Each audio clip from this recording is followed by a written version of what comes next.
Assalamualaikum warahmatullahi wabarakatuh.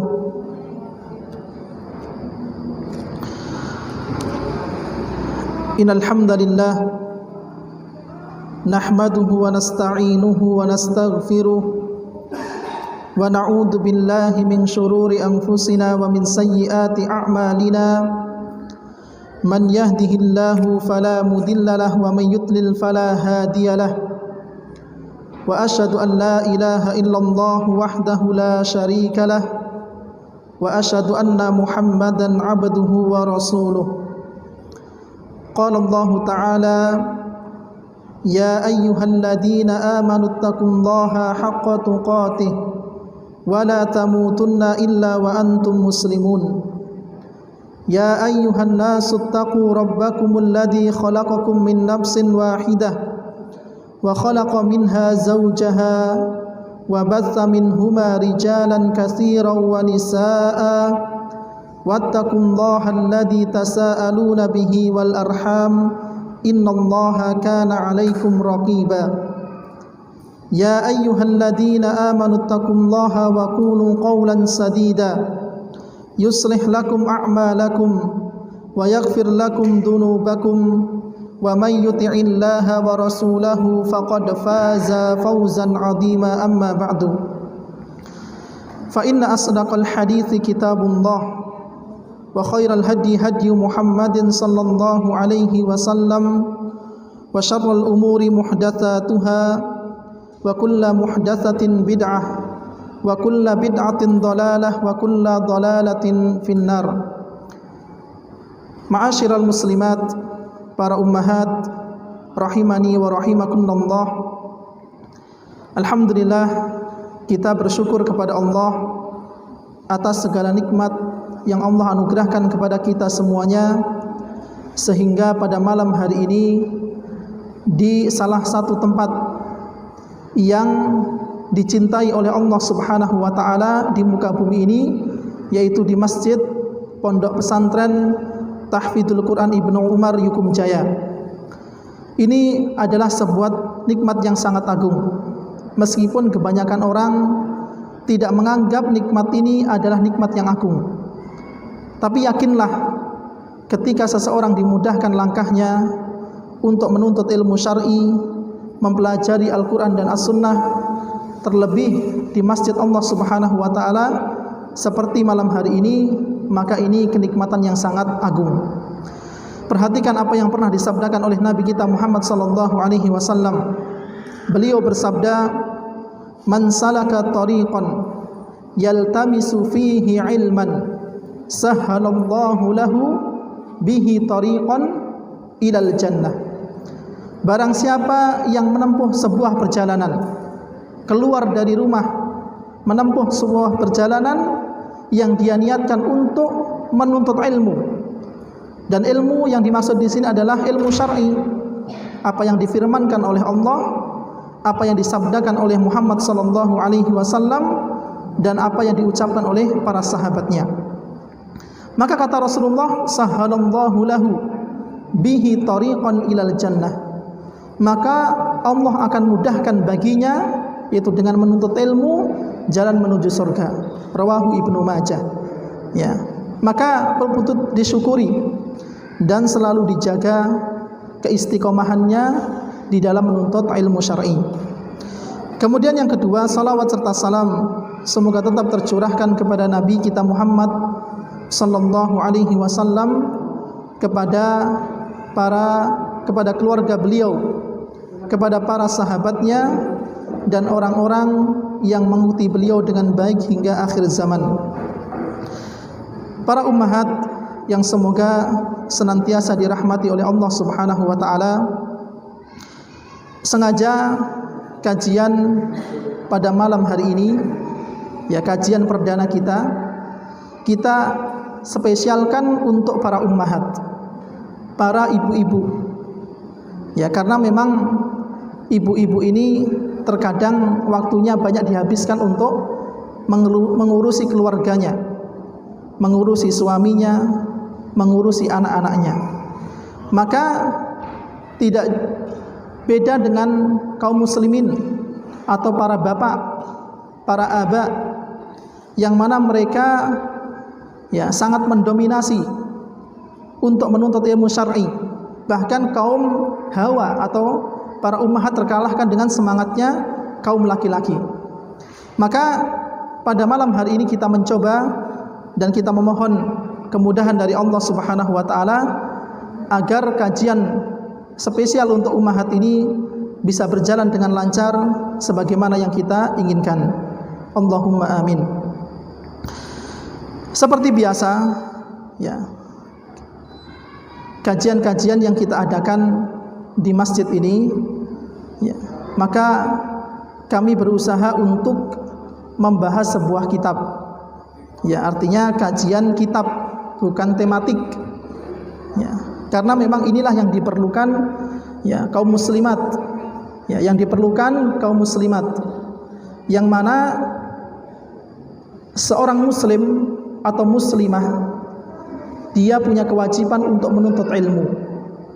Dan ilmu yang bisa didapatkan secara maksimal, yang itu terdapat pembahasan secara runut dari bab yang sangat mendasar, baik itu dalam permasalahan akidah, dalam permasalahan fikih, maka sebisanya itu menggunakan kitab. Ya, ketika kajian itu ada kitab panduannya. Ya, jadi tidak hanya sekedar modal mendengarkan saja, tidak.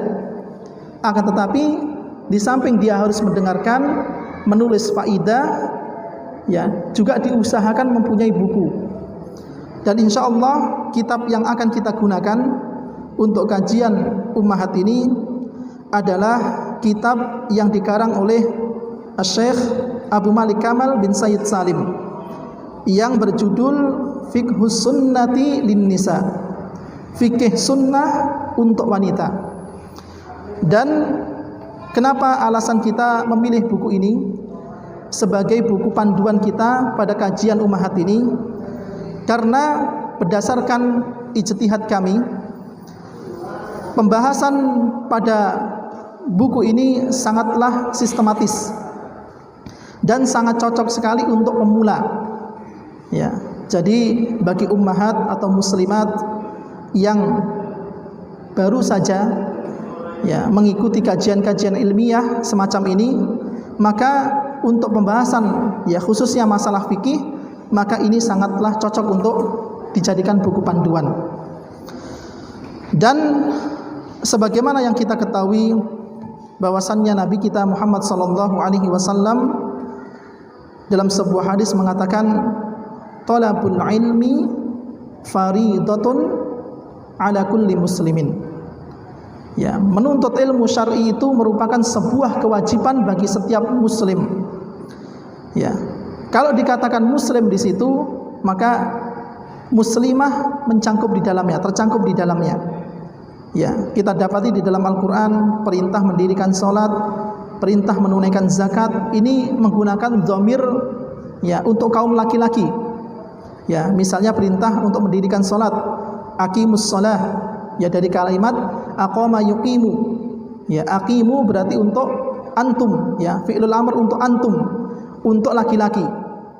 Kalau kita pahami secara tekstual ya atau berdasarkan kaidahnya, maka ini tertuju hanya bagi kaum laki-laki saja yang diperintahkan untuk mendirikan salat, yang diperintahkan untuk menunaikan zakat, ini kaum laki-laki saja kalau kita pahami secara bahasa. Akan tetapi tidak seperti itu. Ya, yang diperintahkan untuk bertolabul ilmi, ya menuntut ilmu syar'i, mendirikan salat, membayar zakat, bahkan beramal soleh adalah setiap muslim dan muslimah. Ya, maka muslimah dengan segala kesibukannya, maka dia harus meluangkan waktu untuk menimba ilmu syar'i, untuk menuntut ilmu syar'i. Ya, karena taklif pembebanan syariat ini bukan hanya khusus untuk kaum laki-laki saja. Kaum muslimah pun juga seperti itu. Bahkan ya, kaum muslimah memiliki permasalahan-permasalahan khusus yang tidak dimiliki oleh kaum muslimin. Ya, seperti permasalahan haid atau mungkin toharoh, ya, yang mana ada perbedaan. Ya, yang mana ada perbedaan antara kaum muslimin dengan kaum muslimat. Baik, kita masuk pada beberapa kata pengantar, ya.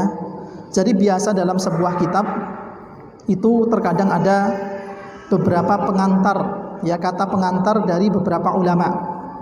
Ini menunjukkan, ya, atas keilmuan seorang penulis. Ya. Misalnya dalam kitab ini ada 3 ulama yang memberikan kata pengantar, ya, atau mungkin bisa kita bahasakan tazkiyah, rekomendasi, ya.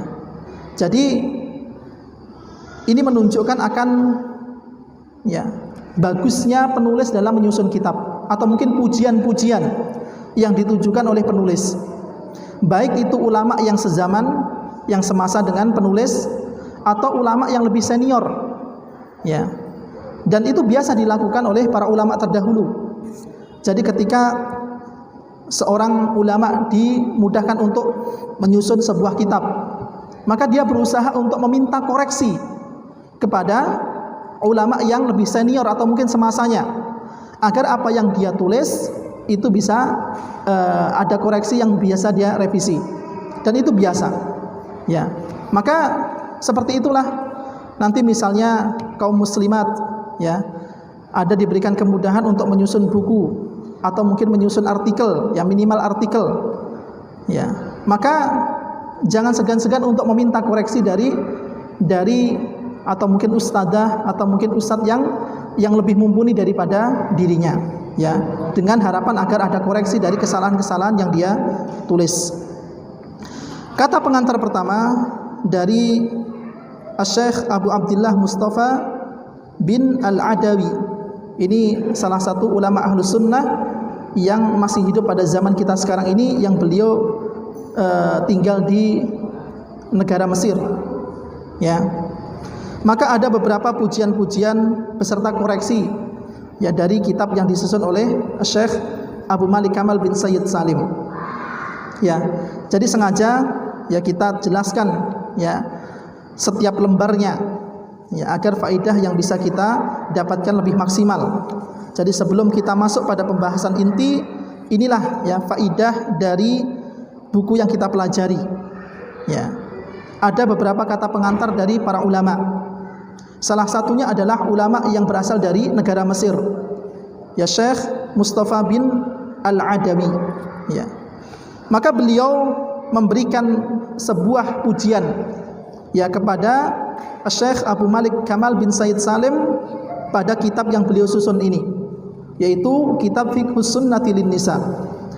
Beliau mengatakan, ya, bahwa kitab yang disusun oleh Syekh Abu Malik Kamal ini sangatlah bermanfaat, mudah dipelajari, ringkas, karena dia menghimpun antara pentingnya isi, kesahihan dalil, keterbebasan dari cacat, serta mudah dan ringan untuk dipelajari, ya. Dan insya Allah kita nanti akan mempelajari, ya, bab-bab yang ada di kitab ini, ya. Maka beliau memberikan pujian, dan salah satu pujian yang dilontarkan oleh beliau adalah pentingnya isi, ya. Penulis sengaja menggunakan bahasa-bahasa yang sangat lugas, bahasa-bahasa yang tidak bertele-tele, ya. Meskipun ada sebuah permasalahan yang mungkin diperselisihkan oleh para ulama, dan ini adalah permasalahan fikih biasa dalam permasalahan fikih, tetapi beliau tidak memperbanyak, karena terkadang untuk pemula ini tidak cocok, ya. Untuk pemula tidak cocok, ya, tidak banyak manfaatnya disebutkan perselisihan-perselisihan para ulama, tidak. Tetapi beliau mencukupkan dengan sebuah pendapat yang didasari dengan dalil yang beliau pandang pendapat itu lebih kuat daripada yang lainnya, ya. Maka yang diperlukan untuk pemula ini seperti itu. Jadi biar tidak bercabang-cabang pemikirannya, tetapi dia berusaha untuk memilih pendapat yang lebih kuat, ya, menurut dalil yang ada, ya, bukan menurut pendapatnya, ya. Maka ini salah satu pujian. Akan tetapi, ya, di samping pujian juga ada beberapa koreksi, ya, dari beliau, ya. Salah satunya, ya, pada halaman yang ke Beliau mengatakan, walaupun ada beberapa hal yang perlu diperhatikan karena kurang sempurna di sejumlah masalah, akan tetapi pendapatnya itulah yang menjadi pendapat para ulama nan mulia. Ya, artinya pendapat yang dikemukakan oleh Syekh Abu Malik Kamal bin Sayyid Salim ini bukan pendapat beliau pribadi, akan tetapi pendapat ulama yang dinilai bahwa pendapatnya lebih mendekati kebenaran sesuai dengan dalil yang ada. Dan seorang penuntut ilmu itu seperti itu. Ya, ketika dia menjumpai sebuah perselisihan, khususnya dalam masalah fikih, maka seorang penuntut ilmu berusaha untuk memilih pendapat, ya, berdasarkan Al-Quran dan As-Sunnah yang dia yakini pendapat tersebut lebih mendekati kebenaran. Selesai. Ya, itu seorang penuntut ilmu. Tugasnya seorang penuntut ilmu ketika menghadapi perselisihan dalam permasalahan fikih. Ya. Kemudian Syekh Mustafa bin Al-Adawi mengatakan, maka saya biarkan kekurangannya selagi mengandung dua pendapat yang berbeda, baik itu dalam penetapan kedudukan sejumlah hadis maupun pada penetapan dalil terkuat dalam masalah-masalah fikih.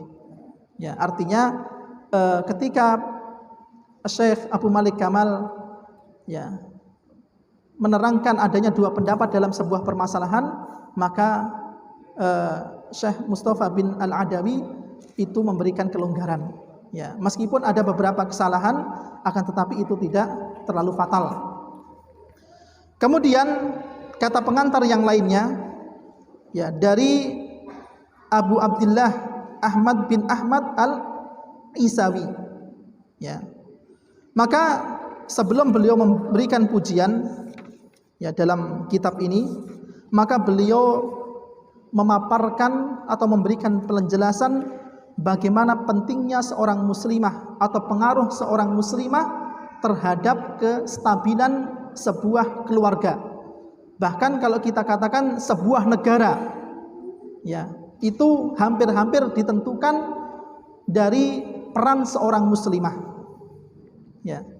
Maka beliau mengatakan, yaitu Syekh Abu Abdullah Ahmad bin Ahmad Al-Isawi, beliau mengatakan perempuan itu adalah separuh masyarakat.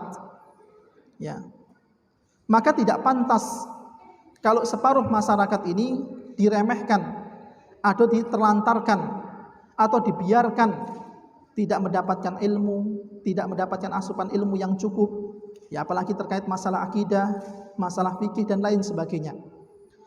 Maka beliau membawakan sebuah perkataan seorang penyair, dan mungkin ini sering kita dengar, ya, khususnya para muslimah sering mendengarkan ucapan ini.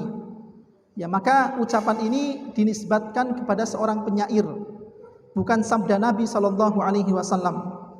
Meskipun perkataannya bagus, tetapi kalau seandainya itu tidak diyakini bahwa itu berasal dari Nabi SAW, maka tidak boleh disandarkan ke beliau. Ya, seorang tokoh penyair mengatakan, al-ummu madrasatul ula. Ya, atau dalam kitab ini, al-ummu madrasatun. Seorang ibu itu ibaratnya sekolahan atau sekolahan pertama bagi anaknya.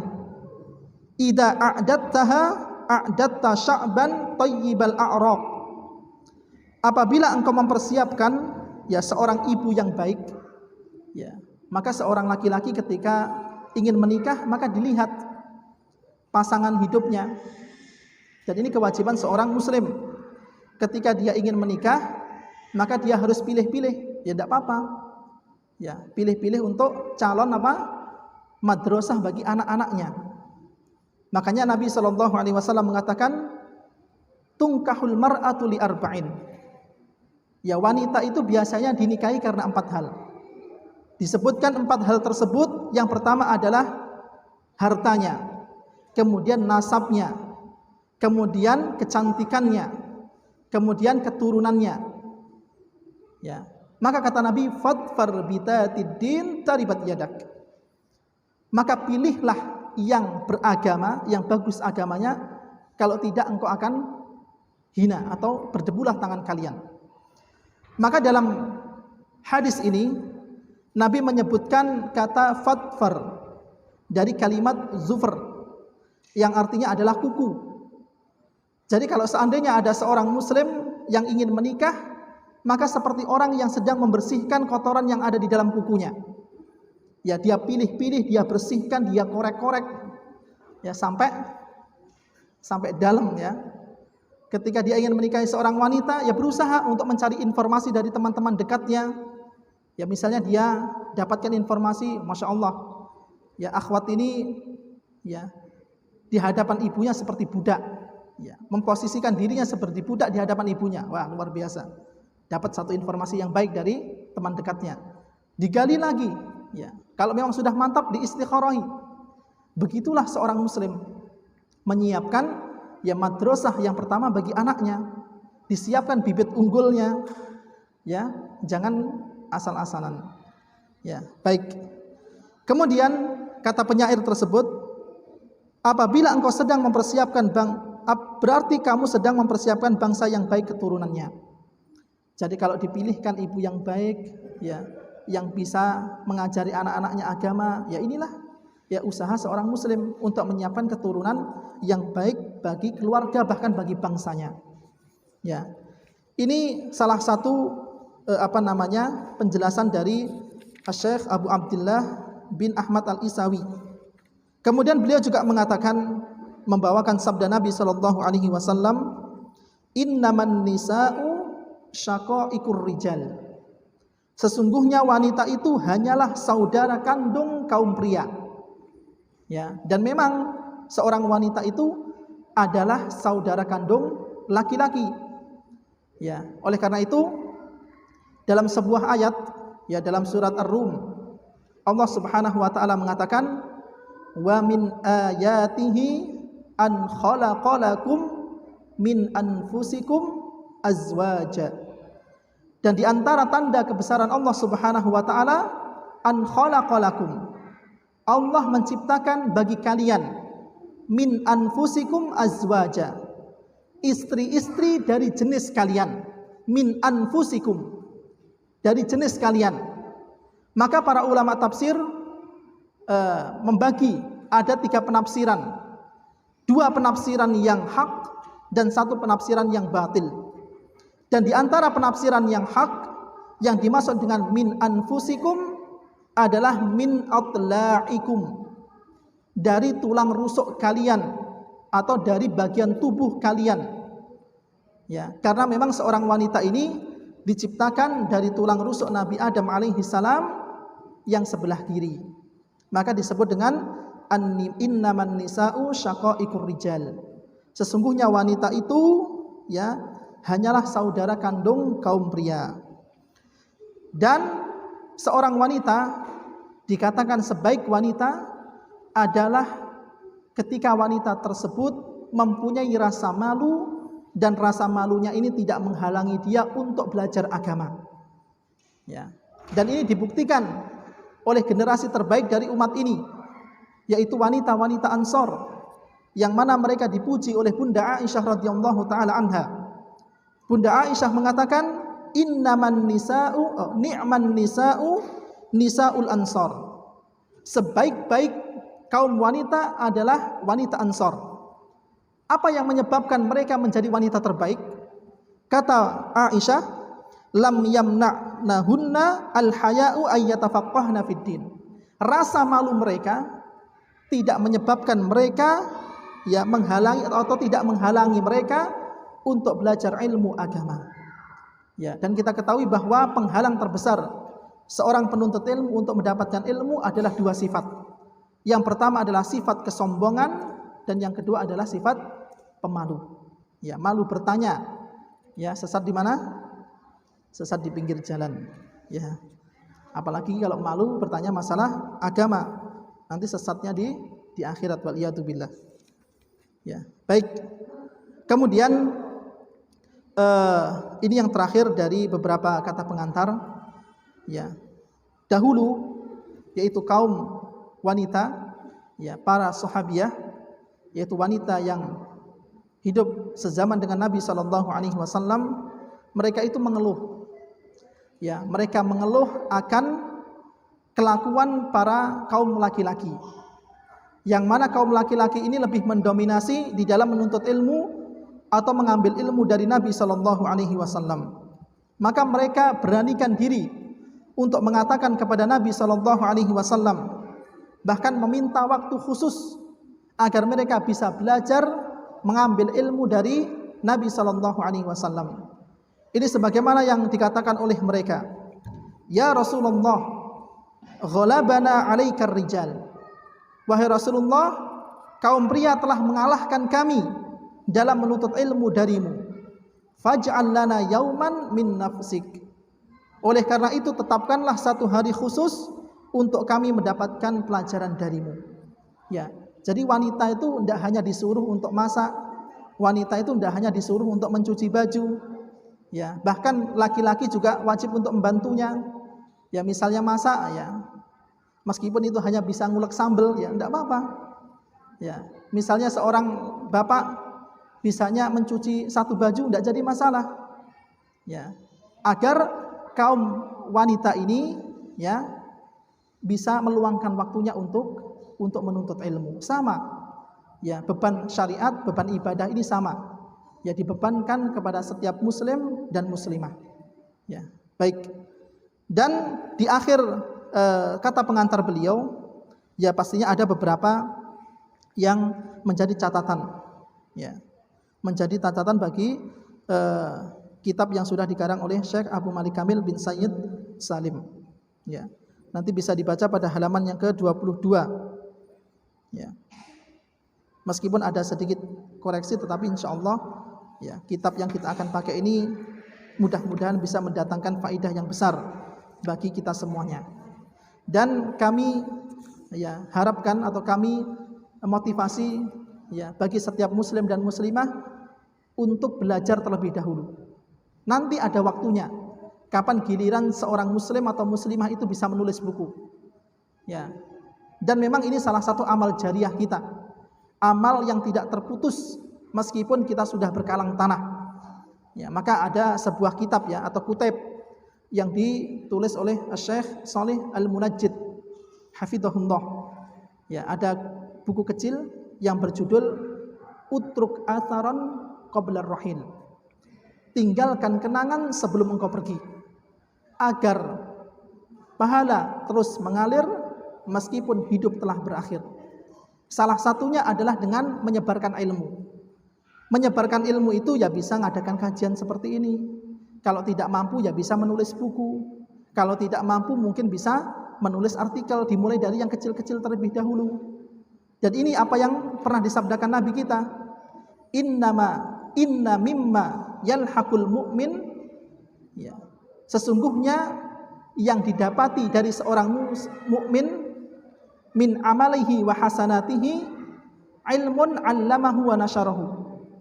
Ya. Sesungguhnya yang akan didapati seorang mukmin dari amalnya atau kebaikannya setelah ia meninggal adalah ilmu yang dia ajarkan dan yang dia sebarkan. Ya. Maka ini menjadi motivasi bagi kita semuanya. Tetapi tugas kita sekarang ini belajar dulu. Ya, jangan sibukkan dengan menulis, tetapi belajar dulu, cari bekalnya, cari dasarnya. Ketika nanti sudah cukup, maka bisa dimulai dari beberapa tulisan-tulisan ilmiah.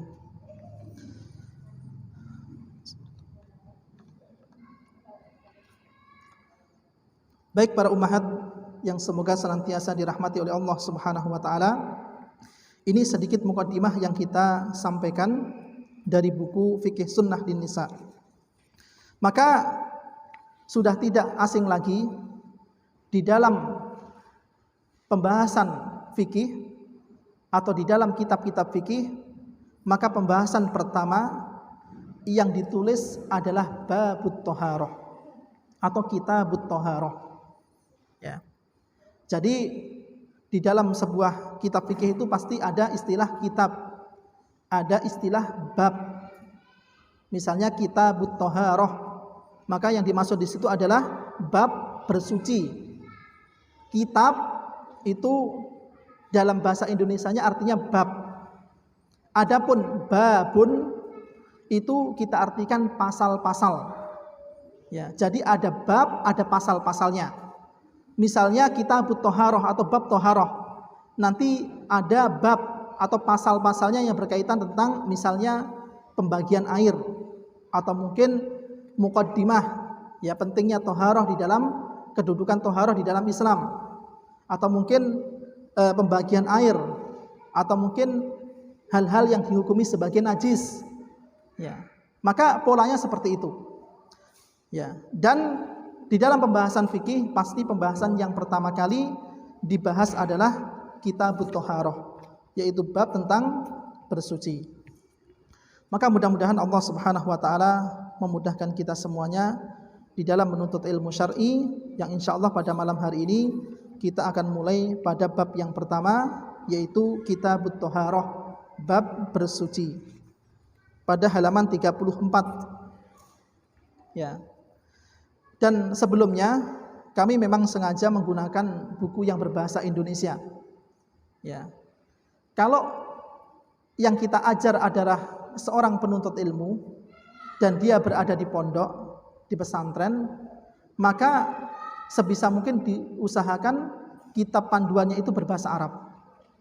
Karena mereka punya kurikulum, punya target. Ya, meskipun kita pun juga punya target. Ya. Akan tetapi kalau seandainya kita nanti disibukkan dengan menerjemahkan, ya, tulisan-tulisan Arab, ini sangat menyita waktu sekali. Dan ini sudah kita coba, ya, sudah kita coba di beberapa hari ini atau beberapa pertemuan di kelas Pondok Pesantren Ibnu Umar. Ini sangat menyita waktu. Kadang satu lembar itu tidak selesai dalam 1 jam. Ya. Akan tetapi kalau kajian seperti ini, ya, untuk para muslim dan muslimah yang tidak nyantri, tidak tinggal di pondok, maka kita memang sengaja pilihkan buku yang sudah diterjemahkan agar seseorang itu bisa memahami agama ini dengan kafah. Ya. Tetapi tidak berarti ini menyurutkan semangat untuk belajar bahasa Arab, tidak. Ya, ini agar lebih maksimal, lebih intensif ilmu yang dia dapatkan. Ya, baik. Pada halaman yang ke-34 dan kitab yang kita akan pakai adalah kitab Fikih Sunnah Lin Nisa, yang saya pakai ini adalah dari Pustaka Arafah. Ya, silakan kalau misalnya memang membutuhkan bisa kami lihat ada beberapa buku yang ada di Putra Baru Swalayan, ya. Kemarin ada. Ya, meskipun stoknya tidak banyak, mungkin bisa didapatkan di sana atau mungkin dengan cara online bisa. Ya. Baik. Pada halaman yang ke-34, ya. Penulis mengatakan, "Wahai saudaraku muslimah, ketahuilah bahwa toharoh itu secara bahasa bermakna bersih dan suci dari segala kotoran." Ya. Maka kita dapati setiap permasalahan itu pasti ada makna lughatan dan makna istilahan atau makna syar'an. Ya. Maka kalau dimaksud dengan lughatan itu artinya secara bahasa. Kalau dijelaskan secara istilah, maka inilah istilah yang dikehendaki oleh syariat kita. Ya, atau dengan kata lain syar'an. Ya, ini istilah yang dikehendaki oleh syariat kita. Ya. Adapun secara istilah, maknanya adalah menghilangkan hadas. Jadi toharoh itu tidak keluar dari 2 poin ini. Yang pertama adalah menghilangkan hadas, yang kedua adalah menghilangkan najis, atau lebih tepatnya mengangkat hadas atau menghilangkan najis dari badan. Apa yang dimaksud dengan menghilangkan hadas? Maksudnya adalah menghilangkan suatu sifat yang terdapat pada badan, yang hal itu menghalangi dari sholat dan amalan sejenisnya. Ya, jadi hadas ini hanya sifat, sebuah kondisi. Ya, misalnya ada orang, saya lagi berhadas kecil, ya berarti sebelum sholat dia wajib untuk berwudu. Atau saya sedang berhadas besar, maka berarti dia harus mandi janabah misalnya, atau mandi besar sebelum melakukan sholat. Jadi tidak tepat kalau seandainya ada orang yang berhadas kecil kemudian dia katakan saya lagi najis. Tidak tepat. Tetapi dia saya lagi berhadas. Ya misalnya dia butuh wudu untuk sholat, maka bahasanya itu saya lagi berhadas kecil, bukan saya lagi najis kecil. Ya tidak. Ya jadi harus tepat ini peletakannya. Nanti ditertawakan orang. Ya kalau nggak tepat ditertawakan orang nanti. Ya jadi saya lagi berhadas kecil atau berhadas besar. Jadi hadas itu kondisi, hanya sifat. Ya. Adapun yang kedua adalah menghilangkan najis. Ya baik itu dari pakaian, tempat seorang muslim dan lain sebagainya. Ya jadi misalnya pakaian saya terkena najis, bukan pakaian saya terkena apa? Terkena hadas, bukan. Ya istilahnya bukan seperti itu. Atau tempat sholat saya terkena kencing anak saya, berarti tempat ini najis, bukan tempat ini berhadas. Ya jadi harus tepat peletakannya. Ya. Jadi intinya toharoh itu adalah menghilangkan hadas dan menghilangkan najis. Itu yang dimaksud dengan toharoh secara istilah. Baik, ya kita akhiri dulu. Insyaallah kita akan lanjutkan setelah sholat isya. Dan kami ingatkan kepada para ummahat, kalau ada hal-hal yang perlu kita diskusikan, silakan ditulis di kertas masing-masing. Ya wallahu taala alam. Wassallallahu ala nabiyyina Muhammad wa ala alihi wa sahbihi wasallam. Wassalamualaikum warahmatullahi wabarakatuh.